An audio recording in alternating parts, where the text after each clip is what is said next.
این یک بشارت و خبری خوشی است برادران عزیز و بزرگوار برای من و شما امتهای جناب پیغمبر. جناب پیغمبر صلی الله علیه و سلم که تمام امتهای من داخل جنت می شوند مگر داخل جنت نمی شوند با رکوع رفتن آخسته به سجده را می رو راستکی. این نماز نه، جمله جواب گرداندن. تن دین ما از دین تو بهتر است، دین ما از دین تو خوبتر است. ما نسبت به تو خدا را زیادتر دوست می‌داریم، خدا را زیادتر. یعنی نمازی من و شما برادران عزیز بزرگوار باید سراسیمه نباشد. نمازی ما آرامانه یگان عملی ما را قبول ندارد. خداوند یگان یعنی سعی کوشش و تلاش و ذکر و خیر و سخاوت و دیگر چیزهایی که ما امروز زیاد انجام میدیم خداوند قبول ندارد. ما فقط نانی جوی درست است خوردن است، دیگر چیز معنی است برای ما حرام است. در دین همه را دین نصرانی، چه دین یهودی، چه دین‌های منسوخ و باطله که امروز در دنیا زیاد هستند، کدام دین را داخل شود حضور دل باشه، آرامانه باشه. جناب پیغمبر صلی الله علیه و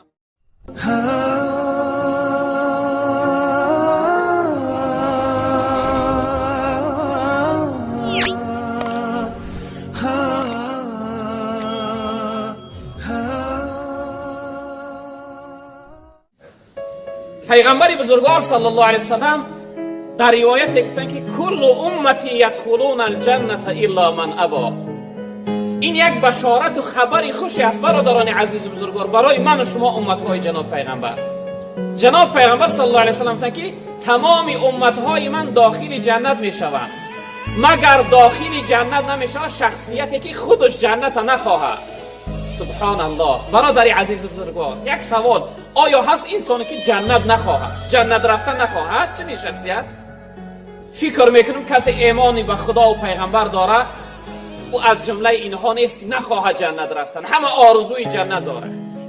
این سوال در دور جناب پیغمبر هم شده بود. وقتی جناب پیغمبر صلی الله علیه و سلم که تمام امتهای من داخل جنت میشوند، داخل جنت نمیشود شخصیتی که خودش جنت نخواهد.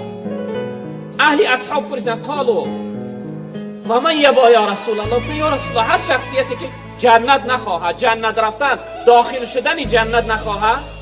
اهل اصحاب وقتی پرسیدند پیغمبر بزرگوار صلی الله علیه و سلم گفتند من اطاعنی دخل الجنه و من عصانی فقد ابا. جناب پیغمبر گفتن هر شخصیتی که اطاعت من نکنه، پیروی من نکنه، موافق سنت من زندگی کنه، او شخصیت داخل جنت می شود.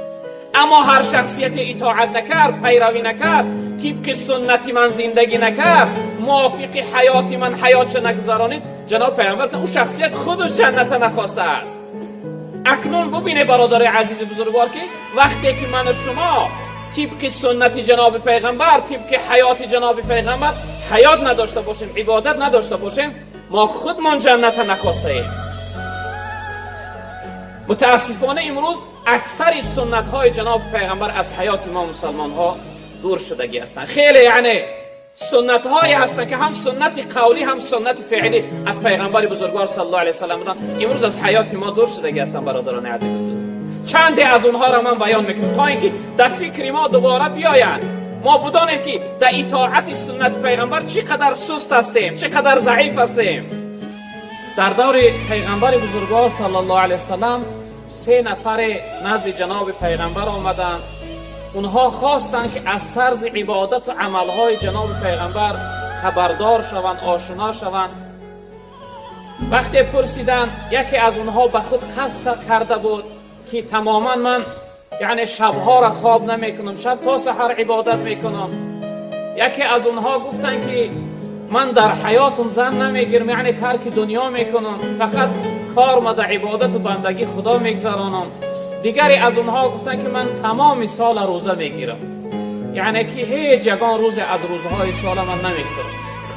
وقتی چنین گفتن این سخن در پیغمبر بزرگوار صلی الله علیه و سلم رسید. جناب پیغمبر خبردار شد، از اونها پرسید کدام از شماها این سخنها را گفته؟ اونها گفتن ما گفتیم یا رسول الله. جناب پیغمبر صلی الله علیه و سلم گفتن که من بهترین شما هستم، من پیغمبر شما هستم، من راهنما و راهبر شما هستم، من از همه خدا ترسترین و پرهیزگارترین و بتقواترین شما هستم. من گفت یک حصه شب خواب میرم، یک حصه دیگر عبادت میکنم. من در زندگی و حیاتم زن میگیرم. من یعنی بعضی از روزهای هفته را روزه میگیرم و بعضی دیگرش یعنی افطار میکنم. یعنی که جناب پیغمبر در آخر گفتن که فمن رغب عن سنتی فلیس منی. هر شخصیتی که از سنت من سرکشی کرد، طبق سنت من زندگی نکرد، پیغمبر بزرگوار گفتن اون از امتهای من نیست. و همین خاطر من و شما باید هر عملی که انجام دادنی میشه، چه از عبادتی باشه، چه از نماز باشه، از روزه و حج و زکات، چی از معامله و مناسبت زندگی بین زن و شوهری، چی از تعلیم و تربیه فرزند باشه، باید حرکت کنیم تمام عملها طبق سنت باشه، موافق به فعل و رفتار و کردار و گفتار پیغمبر بزرگوار صلی الله علیه وسلم باشه. بعد از آن ما یعنی که اطاعتگر در پیغمبر بزرگوار صلی الله علیه وسلم میشویم. در دور پیغمبر بزرگوار بعضی از اهل کتاب بودن. اهل کتاب شخصیت های هم میگفتن که یعنی برای اونها از جانب خداوند کتاب نازل شده است، مثل قومای حضرت موسی و قومای حضرت عیسی که برای اونها تورات و انجیل نازل شده بود. وقتی اونها گناه میکردن، به سبب گناه کردن خداوند یک چیزی حلال براشون حرام میگرداند. حتی میگه به حالت رسیده بودن که غیر از نان جوی دیگر نعمت هایی که ما الحمدلله امروز از میوه ها و دیگرها از استفاده میبریم، دیگر چیز خداوند براشون حرام گردانده بود. وقتی جناب پیغمبر اونها را دعوت کرد که بیای به من ایمان بیاره، اطاعتگر پیرو از دین من شوه که دین اسلام دینی هست که دینهای گذشته را منسوخ و باطل و بیکار کرده است. وقتی اونها را دعوت کرد برای اطاعت کردن از دین اسلام و از محمد مصطفی صلی الله علیه وسلم، اونها یک جمله جواب گرداندن. گفتن دین ما از دین تو بهتر است، دین ما از دین تو خوبتر است، ما نسبت به تو خدا را زیادتر دوست می‌داریم، خدا را زیادتر عبادت میکنیم. در دین ما در یک روز 50 وقت نماز است، در دین تو 5 وقت نماز است. در دین ما فقط نان جوی درست است خوردن است، دیگر چیز معنی است برای ما حرام است. در دین تو همه را خداوند برای تو، یعنی در دین تو سبکی و آسانی همه را برای تو اجازه داده استفاده بردن. اونها گفتن که ما نسبت به تو خدا را زیادتر عبادت میکنیم، خدا را زیادتر دوست میداریم. وقتی برای جناب پیغمبر چنین گفتن، رب العالمین جواب این اهل کتاب گردان. رب العالمین جواب گردان که استعیذ بالله قل ان کنتم تحبون الله فاتبعونی. بگو ای محمد صلی الله علیه وسلم، این شخصیت هایی که دعوا دارن که ما خدا را دوست می‌داریم، خدا را نسبت به تو زیادتر عبادت میکنیم، اینها را بگو که اطاعت و پیروی از تو کنن، در دین اسلام داخل شوند. یحببکم الله و یغفر لکم ذنوب. خداوند بعد از آن اینها را محبت و دوستیشون قبول میکنه و بعد از آن خداوند گناهاشون را میبخشه. یعنی اگر اهل کتاب هم شخصیت هایی که برای اونها از جانب خدا کتاب نازل شد، تورات و انجیل و زبور و دیگر صحیفه ها، اگر پیرو از این یعنی محمد مصطفی صلی الله علیه وسلم نشوند، خداوند هیچ یگان عبادت اونها را قبول نداره. خداوند اونها را یعنی نه محبتشون قبول داره، نه عبادتشون، نه تقوا و پرهیزگاریشون، هیچ یگان چیزی اونها را خداوند قبول نمیکنه. حتی رب العالمین جای دیگر میفرمایند که فمن یبتغی غیر الاسلام دینا ولا یقبل منه. رب العالمین میگه هر شخصیتی که غیر از دین اسلام کدام دینی را پیرو شود، چه دین نصرانی، چه دین یهودی، چه دینهای منسوخ و باطله که امروز در دنیا زیاد هستند، کدام دین را داخل شود و پیرو شود، رب العالمین میگه من شخصیت قبول ندارم. و هو فی الاخرة من الخاسرین. این انسان در آخرت از جمله زیان دیدگان است، از جمله ضرر کردگی ها است. شخصیتی که از دین پیغمبر بیرون شد، شخصیتی که از اطاعت پیغمبر بیرون شد، رب العالمین میگه من او را قبول ندارم. یعنی که او در آخرت از جمله ضرر کردگی ها و زیان دیدگی ها است. این الدین عند الله الاسلام. دینی که از نزد خدا است، دینی که دین خدا است، اون دین اسلام است و اطاعت کردن محمد مصطفی صلی الله علیه وسلم.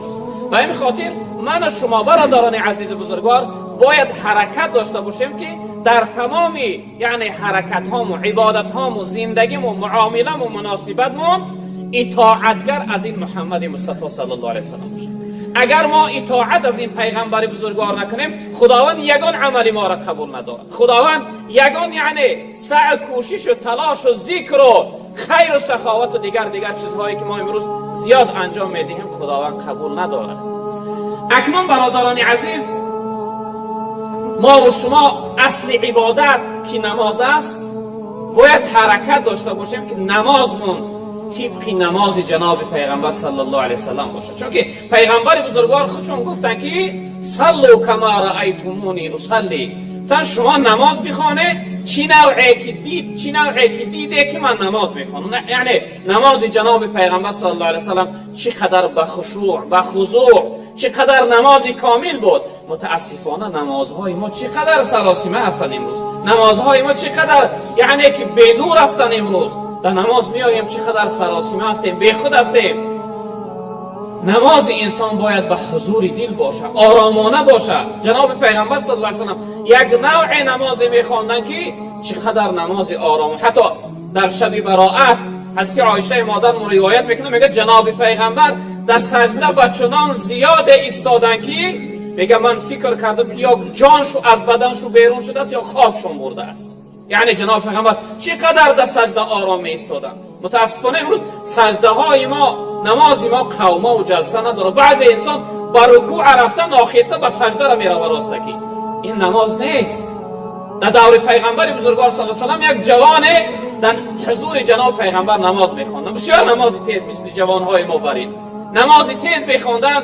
جناب پیغمبر او را چقدر اهمیت دادن، نگاه کردن. وقتی اون جوان میگه نماز ادا کردن به بودی رساندن، پیغمبر بزرگوار به سوش گفتن که ارجع فصلی فانک لم تصلی. تن بگرد از سر نماز بخوان که نماز نخوانده ای. او جوان دوباره خیست، دوباره از سر نماز ادا کرد. چی نوعی که ابتدا خوانده بود، چقدر یعنی به سرعت تیز. وقتی دوباره نماز ادا کرد، جناب پیغمبر صلی الله علیه و سلم دوباره گرد از سر نماز بخوان که نماز نخوانده. دوباره چنین یعنی به سرعت و تیز نماز خوان. جناب پیغمبر سیوم باره گردان. و شخصیت گفتن یا رسول الله من تعلیم بده، من از این زیاد خوانده نمیتوانم. بعد از آن جناب پیغمبر صلی الله علیه و سلم برای او جوان تعلیم داد. گفتن در نماز وقتی به رکوع میروی، در رکوع آنچنان بیست که بدنی تو از جنبیدن بمانه، بدنت از لرزیدن بمانه. یعنی دنیا شوی در طاعت مولا کسلها،